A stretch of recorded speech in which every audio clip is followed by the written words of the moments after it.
A whispered secret in a gilded palace. A love story that promised forever, but unraveled before the world's eyes. Welcome to the story of Princess Diana's marriage, a tale that gripped hearts and sparked fierce debates across Britain. In the late 1970s, Britain was a nation yearning for something to believe in. The economy was shaky, strikes were common, and the mood was restless. People craved a moment of magic, a symbol of hope to rally around. Into this moment stepped Lady Diana Spencer, a 19-year-old with a shy smile and a heart that seemed to beat for everyone. Born into the aristocratic Spencer family, Diana was no stranger to privilege. Her father was an earl, her childhood home a grand estate. Yet she felt like one of us. She worked as a nursery teacher in London, folding laundry and playing with children, her life filled with pop music and simple joys. When news broke in 1981 that she was engaged to Prince Charles, the heir to the British throne, the country erupted in excitement. Here was a love story to lift the spirits, a fairy tale to unite a fractured nation. Diana was young, vibrant, and relatable, with her blonde fringe and soft-spoken charm. At 19, she was a stark contrast to Charles, who at 32 carried the weight of royal duty like a heavy crown. He was reserved, intellectual, and shaped by a life of expectation as the future king. Their courtship was brief, only 13 meetings before Charles proposed in February 1981 at Windsor Castle. The public didn't care about the details. They saw a prince choosing a commoner, a girl who seemed plucked from everyday life to become a princess. The announcement was a media frenzy. Diana, blushing beside Charles, showed off a sapphire ring that would become legendary. It wasn't a custom heirloom, but a catalog piece from Gerard, chosen by Diana herself, a detail that made her feel even more human. But during that televised interview, a shadow flickered. When asked if they were in love, Diana's quick, "Of course," was met with Charles's vague, "whatever in love means." The comment puzzled some, but the nation, swept up in romance, let it slide. The wedding on July 29, 1981, was nothing short of a global event. Over 750 million people tuned in to watch Diana glide down the aisle of St. Paul's Cathedral. Her dress, designed by David and Elizabeth Emanuel, was a masterpiece of ivory silk taffeta with a 25-foot train that seemed to stretch into eternity. Puffed sleeves, lace ruffles, and thousands of pearls made her look like a vision from a storybook. The streets of London overflowed with cheering crowds, waving Union Jack flags, and vendors sold everything from Diana-themed plates to tea towels. Pubs stayed open late, and families gathered around televisions, toasting to the couple's future. For that day, Britain felt united, basking in the glow of a love story that promised to heal old wounds and inspire new dreams.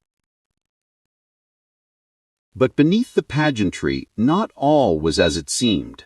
Diana later confessed she felt like a lamb to the slaughter as she walked toward the altar.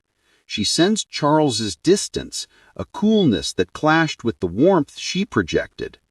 There were signs, small overlooked moments that hinted at trouble. Charles had known Diana's family for years. She was the younger sister of one of his former girlfriends, Sarah Spencer. Some whispered the match was more strategic than romantic, a union to secure a suitable bride for the future king. Diana, young and inexperienced, was swept into a world of protocol and pressure she barely understood. The public saw a fairy tale, but Diana was already grappling with doubts, feeling the weight of a role she wasn't sure she could play. The marriage of Charles and Diana was more than a personal union. It became a national obsession, a story that Britain projected its hopes and dreams onto. The wedding's glow masked early tensions, but those tensions would soon surface, pulling the nation into a saga of loyalty, heartbreak, and division. The fairy tale had begun, but its next pages would tell a very different story. The early years of Diana and Charles's marriage were a whirlwind of public adoration and private struggle, a contrast that would soon ripple across Britain. On the surface, Diana was the people's princess, her warmth and charisma lighting up every room. She threw herself into her royal duties with a passion that captivated the nation. Whether visiting hospitals, shaking hands with crowds, or dancing at charity galas, she had a gift for making people feel seen. In 1982, the birth of Prince William, their first son, sent the country into a frenzy of joy.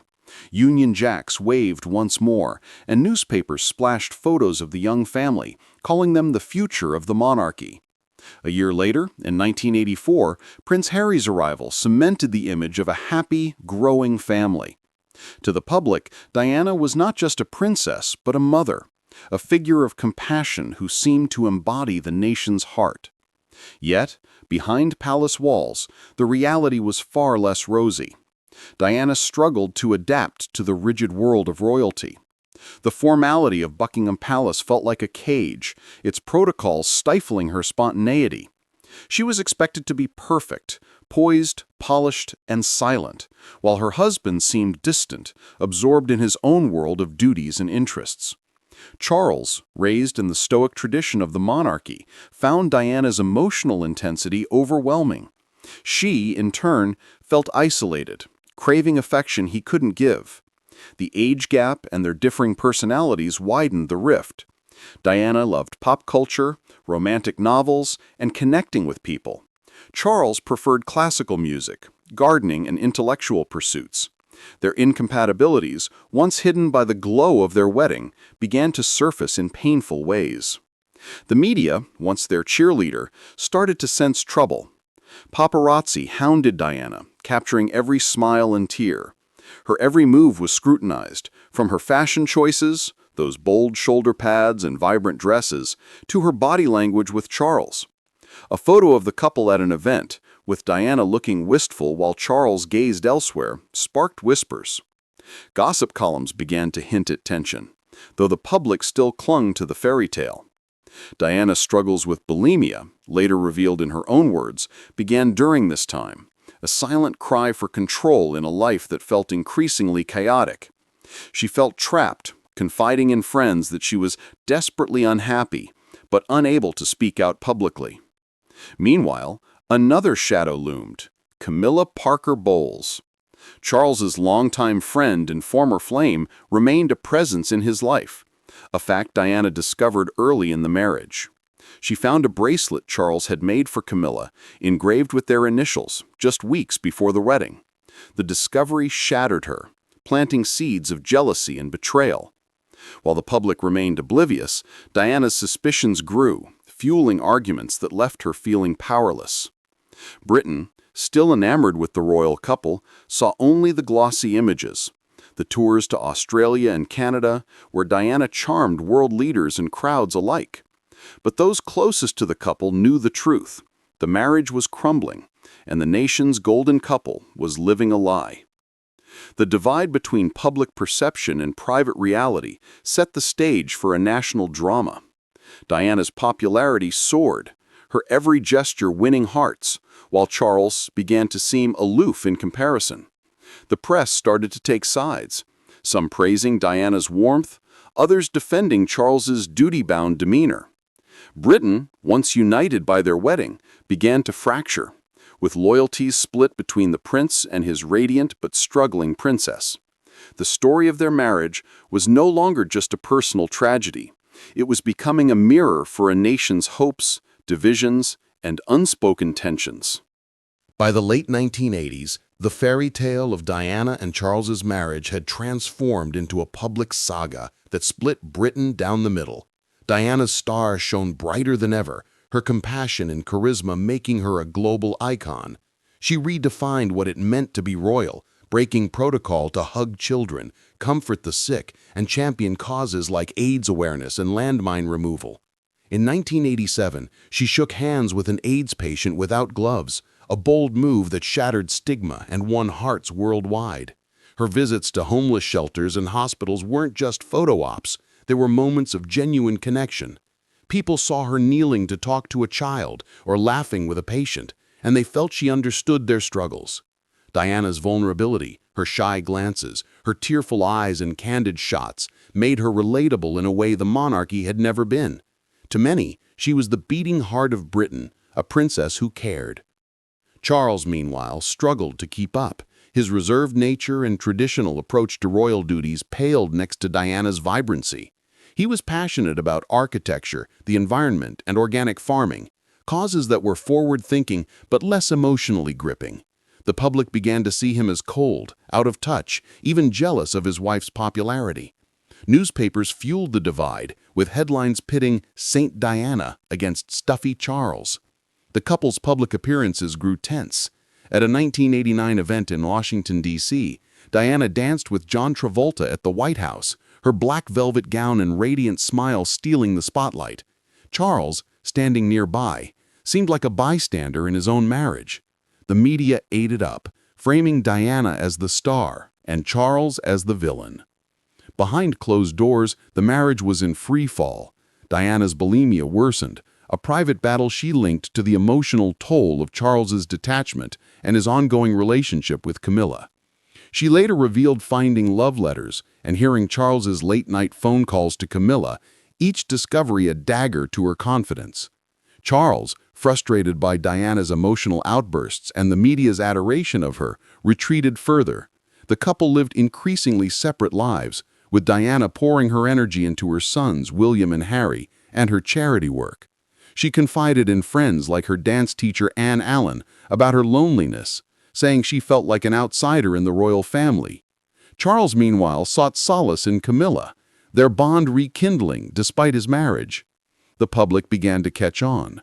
Tabloids, once content with fairy tale headlines, turned ravenous. In 1992, the publication of Diana, Her True Story by Andrew Morton dropped like a bombshell. The book, based on secret tapes Diana recorded, revealed her bulimia, her suicide attempts, and Charles's affair with Camilla. Britain was stunned. Some rallied behind Diana, seeing her as a betrayed heroine, bravely exposing her pain. Others, loyal to the monarchy, criticized her for airing private matters, accusing her of destabilizing the institution. The book sold millions, its revelations dominating pub conversations, dinner tables, and newsstands. Families argued over who was to blame, Diana for speaking out or Charles for his infidelity. The nation, once united by their wedding, was now split into camps, Team Diana versus Team Charles. The royal family, desperate to maintain its image, closed ranks. Queen Elizabeth II and Prince Philip urged the couple to reconcile, but the damage was done. Diana's popularity made her untouchable, yet it also isolated her within the palace. She was seen as a loose cannon, her openness clashing with royal stoicism. Charles, under pressure to uphold his duty, grew resentful of the public's favoritism. Britain mirrored their divide, with some embracing Diana's modern, emotional approach and others defending the monarchy's tradition. The marriage, once a symbol of unity, had become a battleground, reflecting a nation wrestling with its identity, caught between old values and a new, more open era. The year 1992 marked the point of no return for Diana and Charles's marriage, a period the Queen herself would later dub her annus horribilis. The revelations from Andrew Morton's book were just the beginning. Soon, the private turmoil spilled into an unrelenting public spectacle that gripped Britain and the world. In June, excerpts from the book, serialized in the Sunday Times, painted a vivid picture of Diana's despair, her eating disorder, her feelings of isolation in the royal family, and the shadow of Camilla looming over everything. The public devoured every detail, with sales skyrocketing and talk shows dissecting the implications. Diana's image shifted from fairy tale princess to tragic figure, a woman trapped in a loveless marriage fighting for her voice. Supporters flooded her with letters of encouragement, while critics accused her of manipulating the media to damage the monarchy. As the scandal escalated, more bombshells dropped. In August 1992, the Squidgygate tape surfaced, leaked conversations between Diana and her close friend James Gilby from 1989. In the recordings, Gilby affectionately called her Squidgy, and Diana spoke candidly about her unhappiness, describing her marriage as torture and the royal family as unsupportive. The tapes, splashed across tabloids, humanized her struggles but also exposed her vulnerabilities to ridicule. Some Britons empathized, seeing her as a victim of a rigid system. Others viewed it as indiscreet, further tarnishing the royal image. The nation buzzed with debates, in workplaces, on radio call-ins and at family gatherings, about privacy, loyalty, and the role of the monarchy in modern society. Not to be outdone, November brought the Camillagate scandal, a leaked phone call between Charles and Camilla from 1989 that shocked the nation to its core. In the intimate conversation, Charles expressed his love for Camilla in explicit, awkward terms, including an infamous line about wishing to be reincarnated as her tampon. The transcript, published in full by newspapers, was both scandalous and embarrassing, painting Charles as unfaithful and out of touch. Public opinion swung wildly. Some laughed at the absurdity, others were appalled by the betrayal. Diana's supporters felt vindicated, seeing proof of the affair that had haunted her marriage. Charles's image suffered immensely. Polls showed his approval ratings plummeting, while Diana's soared. Britain divided further, with feminists hailing Diana as a symbol of empowerment and traditionalists decrying the erosion of royal dignity. Amid the chaos, the couple's separation was announced on December 9, 1992, by Prime Minister John Major in the House of Commons. It was a stark, formal statement. The Prince and Princess of Wales had decided to separate, but there were no plans for divorce, and Diana would retain her title. The news sent shockwaves through the country. Streets filled with reporters and citizens gathered outside Buckingham Palace, some in tears, others in anger. For many, it marked the end of an era. The fairy tale they had invested in was officially over. Diana moved to Kensington Palace, focusing on her sons and her causes, while Charles retreated to Highgrove with Camilla increasingly by his side. The separation didn't end the drama, it amplified it. Diana continued her humanitarian work, traveling to Angola in 1997 to highlight the landmine crisis, her images walking through minefields in protective gear becoming iconic symbols of her bravery and compassion. The media frenzy intensified, with paparazzi pursuing Diana relentlessly. Her post-separation life became fodder for endless stories. Her relationships with men like James Hewitt and Hasnat Khan, her evolving style that screamed independence, and her subtle digs at the royal family. In 1995, Diana sat down for a bombshell BBC Panorama interview with Martin Bashir, watched by 23 million Britons. She spoke openly about her bulimia, her depression, and Charles's affair, famously saying, "There were 3 of us in this marriage, so it was a bit crowded." The interview was a masterstroke of public relations for Diana, cementing her as the people's champion, but it infuriated the royal family. Queen Elizabeth demanded a swift divorce, which was finalized in August 1996. Diana lost her Royal Highness title, but kept Princess of Wales along with a substantial settlement. Britain watched the proceedings with bated breath, divided between those who mourned the loss of the dream and those who celebrated Diana's newfound freedom. Even after the divorce, the saga continued to captivate and divide. Diana's life post-marriage was a blend of glamour and activism. She dated Dodi Fayed, son of billionaire Mohammed Al Fayed, and used her platform to advocate for the vulnerable. Charles, gradually rehabilitating his image, openly pursued his relationship with Camilla. The nation grappled with the fallout. Was the monarchy outdated, or could it adapt? Diana's story reflected broader societal shifts towards emotional openness, away from stiff upper lips. Her marriage, once a beacon of hope, had exposed the fractures in both her personal life and Britain's collective psyche, leaving a legacy of fascination and controversy that lingered long after the ink dried on the divorce papers. The summer of 1997 brought a final heart-wrenching chapter to the saga of Diana and Charles's marriage, one that would forever cement its place in Britain's history. After the divorce, Diana embraced her independence, carving out a life that blended global activism with personal reinvention. She threw herself into her humanitarian work with renewed vigor, traveling to Bosnia and Angola to campaign against landmines, her compassion shining through in every photograph. Her images, walking through minefields in a flak jacket or comforting victims of war, captured a woman no longer bound by royal constraints. Yet her personal life remained under a microscope. Her romance with Dodi Fayed, a wealthy film producer, fueled tabloid headlines. Paparazzi chased her relentlessly from London to the French Riviera, their cameras hungry for glimpses of the people's princess in love. Britain watched with fascination, some cheering her freedom, others questioning her choices, but all captivated by her next move. On August 31, 1997, tragedy struck. Diana and Dodi Fayed died in a high-speed car crash in Paris's Pont de l'Alma tunnel, pursued by paparazzi on motorbikes. Their Mercedes, driven by Henri Paul, who was later found to be intoxicated, slammed into a pillar at over 60 miles per hour. The news hit Britain like a thunderbolt. In the early hours, radio stations broke from their schedules and television screens flashed with breaking news alerts. By morning, crowds gathered outside Kensington Palace, laying flowers, candles, and handwritten notes. The nation was plunged in grief, a collective mourning that transcended the divisions of the past. Pubs fell silent, churches overflowed, and strangers embraced in the streets, united in shock and sorrow.